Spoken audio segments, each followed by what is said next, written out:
I'm the owner and founder of Marion's Counseling, which is located in Southfield. And so today, a very important topic is the manifest for men's mental health awareness. We want to talk about defining and differentiating the different key points of mental illness. So, as it states, understanding mental illness is crucial for effective treatment. And this presentation I'm going to explore major depressive disorder, bipolar disorder, and schizophrenia. Okay, we're going to examine biological, psychological, and social dimensions of each condition and learn how to identify the signs and the risk factors. All right? Okay, can you read the next one?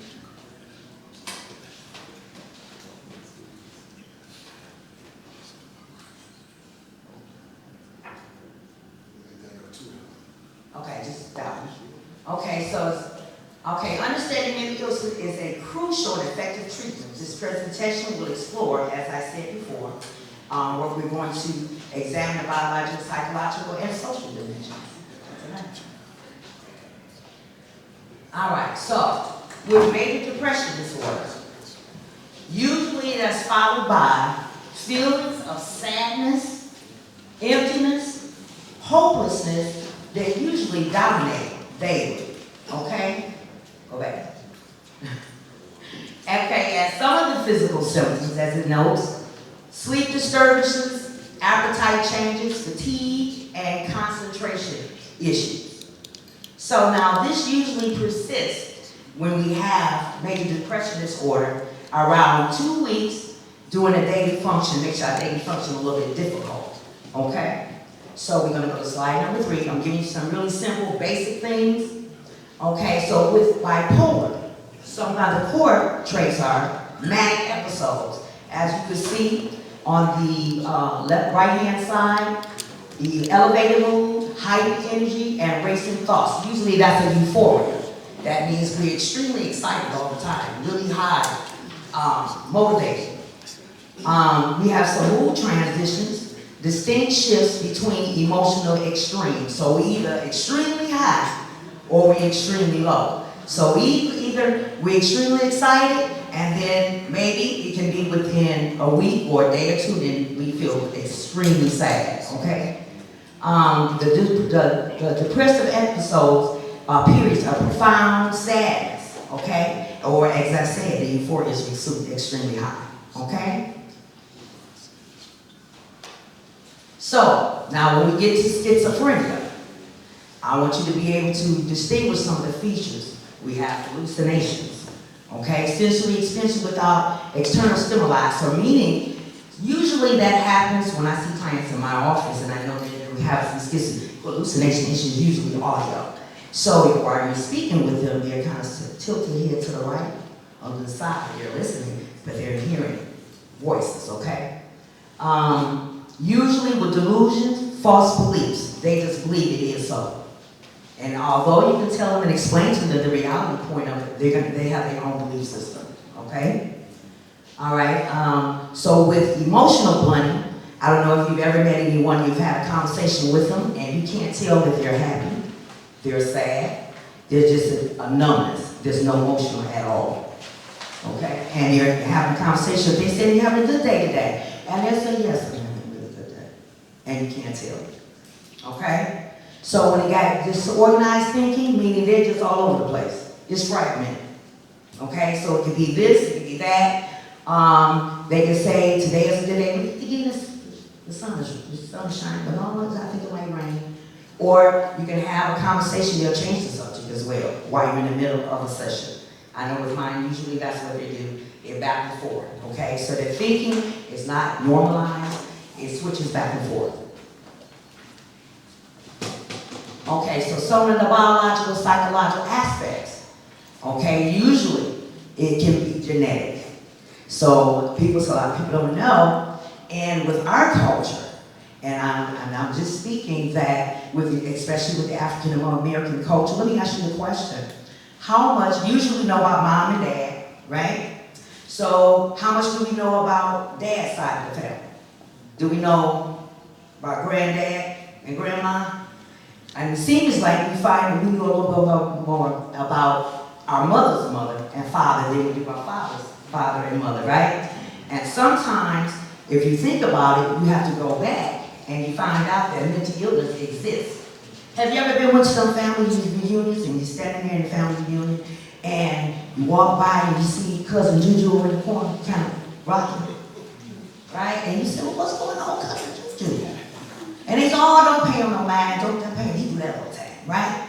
So a lot of times, as Dr. Torrey said, what go on in this house, stay in this house, right? So they don't explore it, nor do they talk about it. But it's a good idea to know if this biologically, if it's in our DNA, or it comes down the family line. We need to know. Because it can pass, it can jump generations and come down, okay? So we have psychological trauma history. She spoke on family trauma, history of trauma in the family. That's effective. And then it's distorted cognitive patterns, okay? So now, that can start in childhood. And I know we're dealing with males, a lot of times, and as mothers and grandmothers, we are all, I must say, at fault, because when we have children, we have a little girl, we have a little boy, and I know for me, being 11 from 12, and I had 6 brothers, a lot of times, if I rode my bike and fell off the bike, my father would run out there, grab me, pick me up, and kiss my knee. But then if my brother fell, he said, get up off that bike, boys don't cry, right? So it starts early, and you teach them to detach from their emotions. So when they get a certain age, they don't know how to express because they detach from it. And women are expressive, men internalize. So they keep it here. And as it progresses, it can turn into anger, right? I'm sorry. Oh my.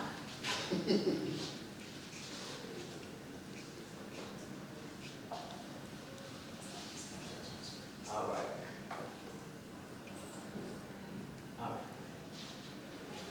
All right, it can turn to anger, substance abuse. It can, and further on, a lot of times we can get into trouble with the law, depending on how far. And of course, domestic disputes, because we don't know how to express it, right? And we need to learn now to undo, to redo, and tell men. And I like to generally use the clinical aspect. And I always ask my clients if they have a spiritual belief, because we all believe in something. Is that correct? Do we all believe in something in the room? And so therefore, I always tell them if the Creator wept, then it's all right for us all to weep. So we all got tears, right? So men, it's okay for men to cry as well. So that is an outlet and a way to release. All right? All right, and so here's the, go back. Okay, major depression versus bipolar. These are some of the key differences.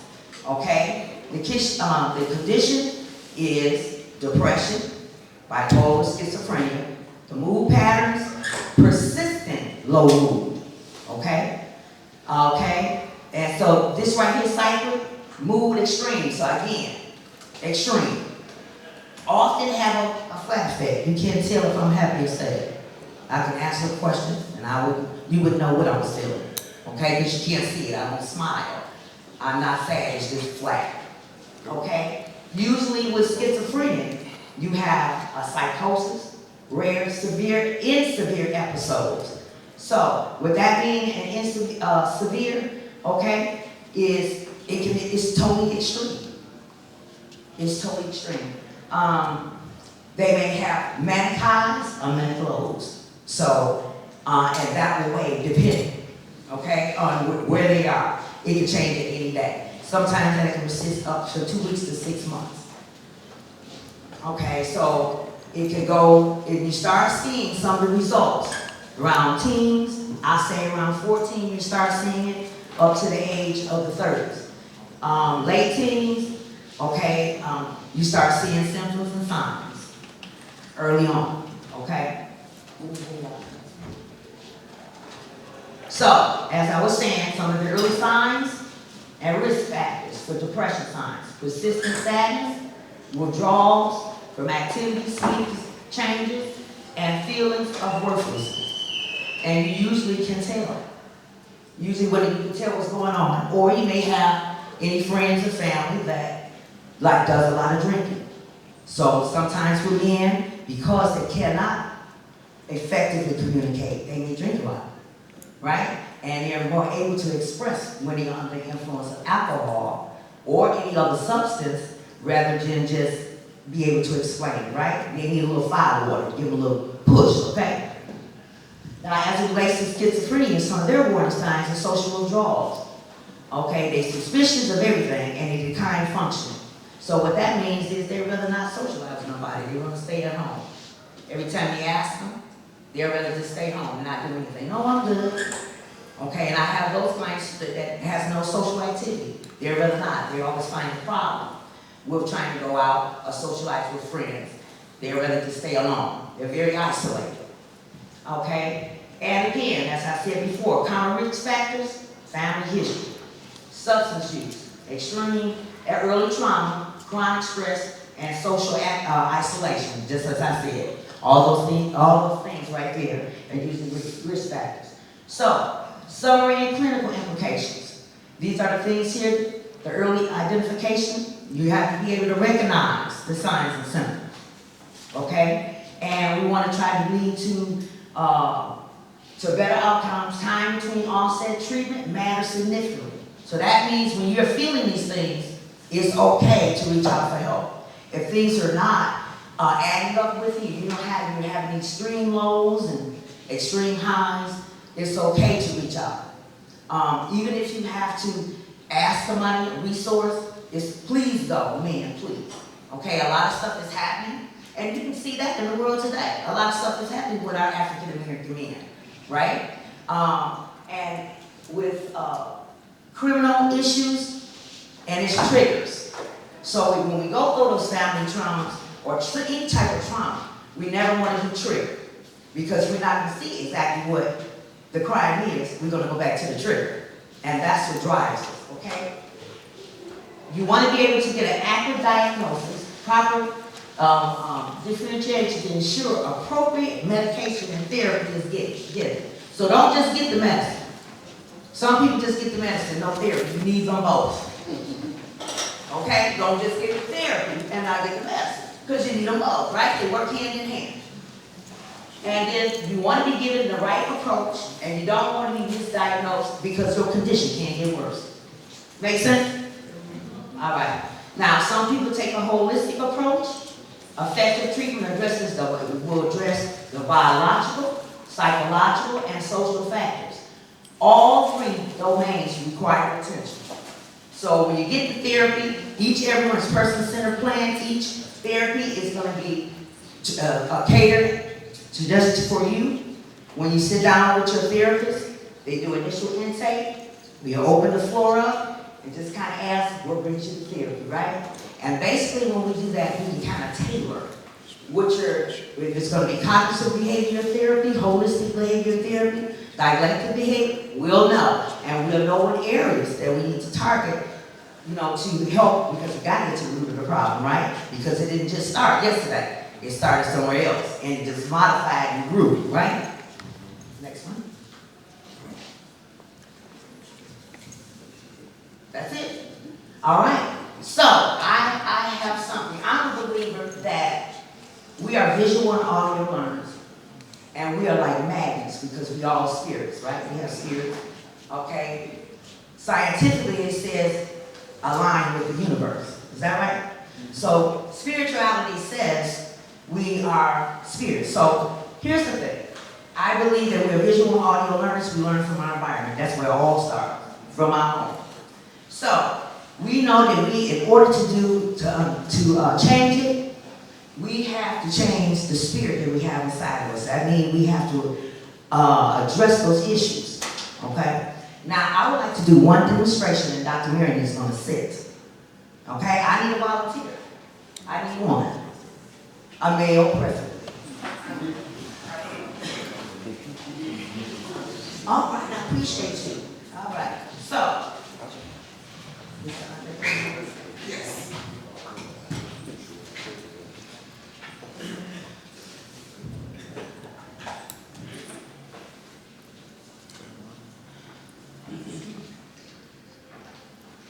I want you right here to shuffle these 3 times.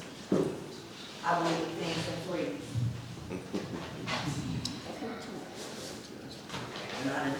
No, like you said, okay. That's 1. Give it to me 2 more times. All right, 1 more time.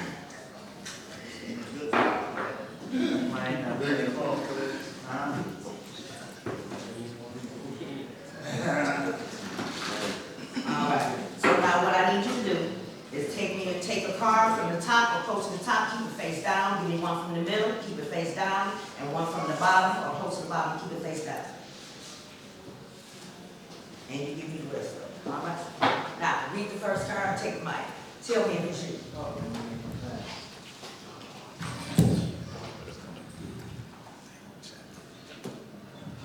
Your heart is the seat of your power. Here's a way to instantly stop the downward negative. Can you put the microphone down? Excuse me, I'm sorry. Your heart is the seat of your power.